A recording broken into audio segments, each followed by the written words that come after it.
샬롬 믿음의 성도 여러분 반갑습니다.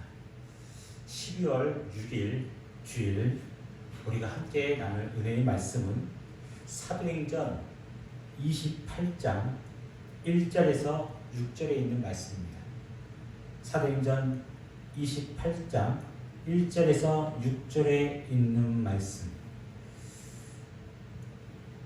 페이지수로 신약 236페이지입니다. 사도행전 28장 1절에서 6절에 있는 말씀 찾으신 줄 알고 제가 봉독해 올리겠습니다.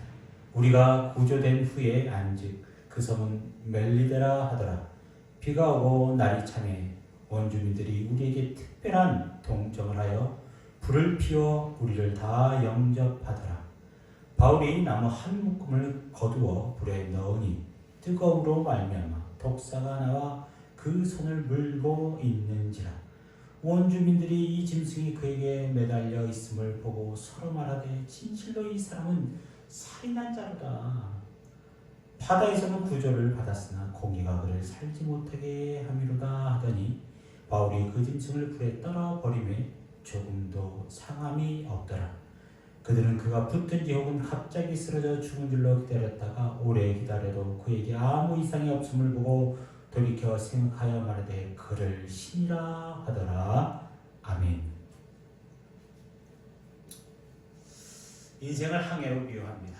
항해, 평탄한 파도, 잔잔한 파도와 그리고 좋은 날씨, 그런 항해가 계속되어진다면 그 항해는 참 행복한 항해일 것입니다. 하지만 이 바다라는 것은 변화무쌍하죠.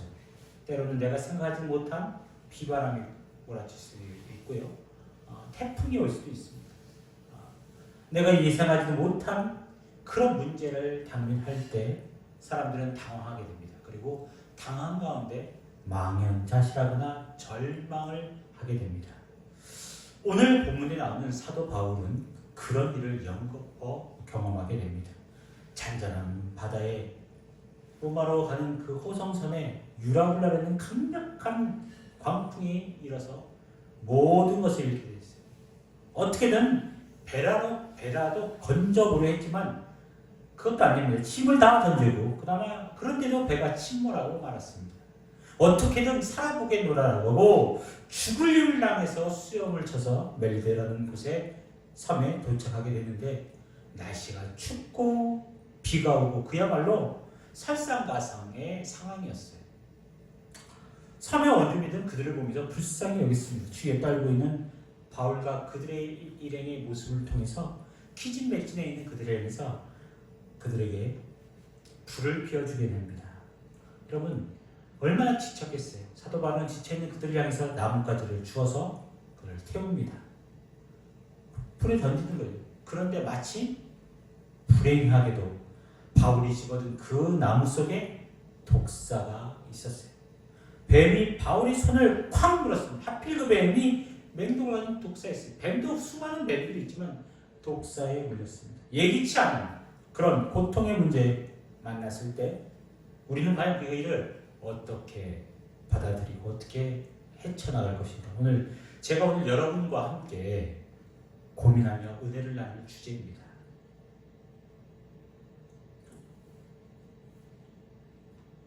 그 말씀의 제목 가운데 6절이 오늘 핵심일 것입니다. 그들은 그가 붙든지 혹 갑자기 쓰러져 죽을 줄로 기다렸다가 오래 기다려도 그게 아무 이상이 없음을 보고 돌이켜 생각하여 말하되 그를 신이라 하더라. 신이라 하더라.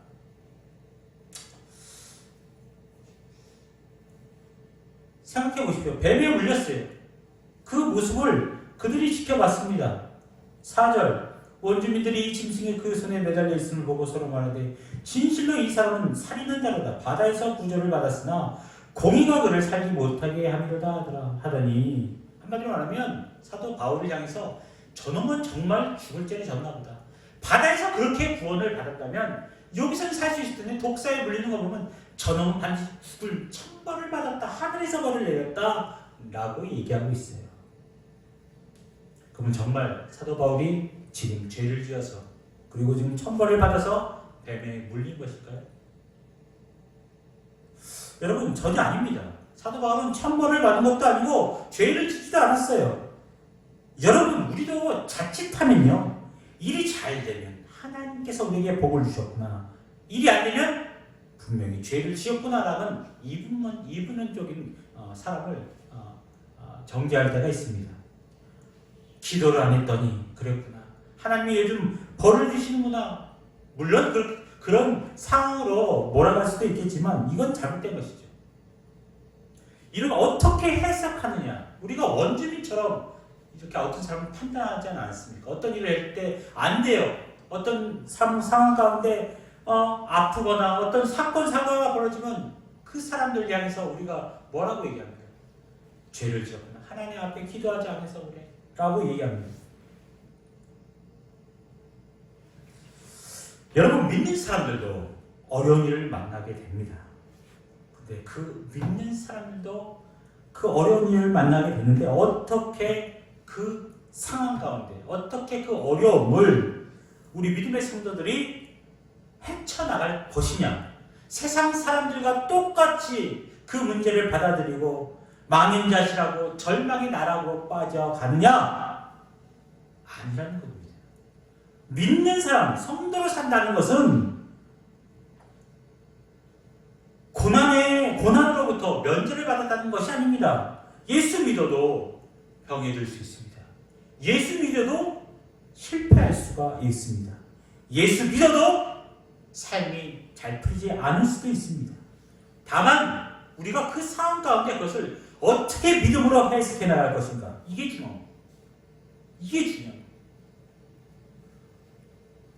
복음이란 무엇입니까? 하나님이 그 사랑하는 아들을 나를 위해서 십자가에 달려 죽기까지 사랑하신 그 사랑을 우리가 받아들이고 인정한다면 우리를 어떻게 해요? 하나님께서 영원한 지옥에서 영원한 천국으로, 죽음에서 영원한 생명으로 우리 삶을 바꿔 주시겠다는 약속의 말씀을 믿는 것입니다.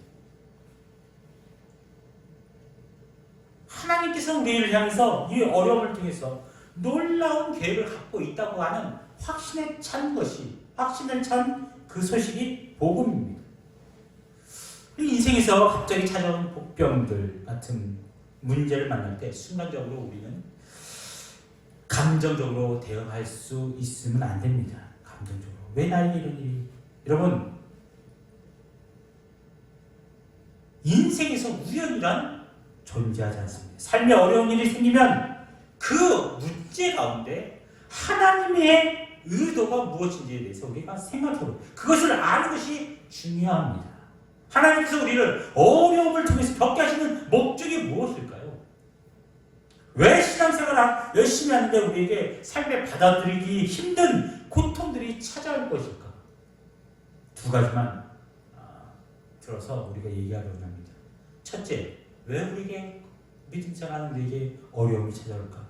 그 첫 번째 이유는 그 일을 통해서 하나님을 더 깊이 경험하고 더 깊이 신뢰하게 하기 위해서입니다. 하나님을 경험하고 더 신뢰하기 위해서. 여러분들의 신앙생활은 하나님을 사랑하는 것입니다. 하나님은 우리를 먼저 마음을 다하고 뜻을 다하고 힘을 다하여 우리를 사랑했습니다. 그런다면 우리에게 요구합니다. 너희도 마음과 뜻과 힘을 다하여 주 하나님을 사랑하라. 우리 요구했어요. 예수 그리스도를 통해서 그 사랑을 먼저 보여주시고 우리에게도 그 사랑을. 여러분, 사랑은요, 신뢰하지 못하면 사랑할 수 없습니다. 신뢰를 하면 그 신뢰 가운데 사랑하게 되는 것입니다. 사랑이 깊어지게 되는 것입니다. 신뢰가 있어야 대화가 싹트고 신뢰가 쌓여야 대화가 깊어질 수 있습니다. 부부 간에도 마찬가지죠. 친구 간에도 마찬가지입니다. 즉 하나님을 신뢰하게 되면 기도하게 되고 또한 기도가 깊어지게 되고 모든 나의 삶에 하나님께 맡길 수 있는 뭐가 생기는 거예요? 믿음이 생기는 것입니다. 자, 그렇다면 어떻게 하나님을 더 신뢰할 수 있을까요? 하나님을 신뢰한다는 것은 하나님에 대한 판단을 내려놓는 것입니다. 하나님은 이런 분일 것입니다. 하나님은 이렇게 해주실 거야. 한마디로 자신의 내가 원하는 하나님이 이런 경우에 나를 이끌어 주실 거야. 라고 하는 하나님에 대한 자기 생각과 판단을 내려놓아야 됩니다. 그것은 온전한 신뢰가 아니죠. 성경 보면 다니엘의 세 친구들이 나오죠. 사드락, 메삭, 아벳느고가 풀무불 안에서 뭐라고 얘기합니까? 하나님이 위해서 건져주실 거야. 만약에 그렇게 아니하실지라도 풀무불에서 던져주시지 않는다 할지라도 저희는 하나님을 신뢰합니다. 왜? 하나님은 언제나 내게 가장 좋은 것으로 선한 것으로 인도해 주셨기 때문입니다. 나는 그 사실을 믿기 때문입니다. 내 생각과 내 기대와 다르게 일이 진행된다 할지라도 나는 하나님을 신뢰합니다. 사랑하는 성도 여러분, 이것이 바로 온전한 신뢰이며 바로 믿음입니다. 그리고 이것이 사랑인 거예요. 우리는 하나님을 나의 생각 안에 가두려고 합니다. 하나님은 그런 분이 아니세요. 갇히는 분도 아니십니다.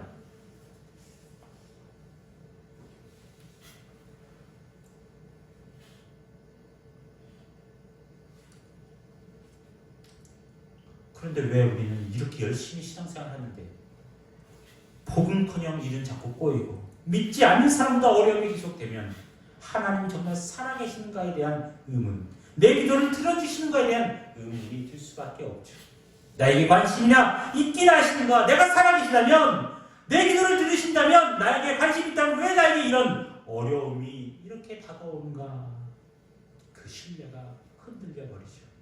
하나님을 신뢰하지 못하니까 믿음도 잘하지 못하게 되는 것입니다. 자, 왜 하나님은 바로에게, 사도 바울에게 유라굴라라는 광풍을 만나게 하셔서 배를 침몰한 위기에 빠뜨리시고 또한 헤엄쳐서 간신히 멜게의 섬이라는 섬에 도착하고 춥고 비가 내리는 불을 피우다가 맹독에 가진 뱀에게 물리게 하셨을까요? 왜 그랬을까요? 왜? 바울에게 벌 주기 위함이었을까요? 아니라는 것입니다. 아무 의미 없이 고생시키기 위함이었을까요? 아니라는 사실입니다. 그 사건에는 깊은 의미가 있어요. 단지 그 일이 벌어졌을 때 그 일이 왜 벌어졌는지 이해를 하지 못했을 뿐입니다. 우리에게 벌어진 일들도 마찬가지입니다. 사도 바울에게 있어서 뱀에 물린 사건, 아니 내게 있어서 그 벌어지는 그 사건이 하나님께서는 분명한 의도를 통해서 우리에게 얘기하고 있습니다. 바울은 나중에 로마에 도착한 이후에 그 이유를 깊이 깨닫게 됩니다. 왜냐? 로마서 400년 28절 16절 우리가 로마에 들어가니 사울에게는 자기가 지킨 한 군인과 함께 따로 있게 허락하더라. 이해할 수 없는 자유를 누리게 된 죄인임에도 불구하고 사도 바울은 지금 분명히 재판을 받아야 되는 상황이었습니다. 죄수 신분이었어요. 죄수는 어디 들어가야 돼요? 감옥에 들어가지 않으면 안 되는데 감옥에 들어가지도 않고 한 군인이 따로 지키도록 허락했어요. 그 나머지 시간은 어떻게 해요? 누구를 만나든 자유로운 것이었습니다. 그래서 마음껏 전도할 수 있었어요. 로마에서. 사도행전 28장 23절 그들이 날짜를 정하고 그가 유숙하는 집에 많이 오니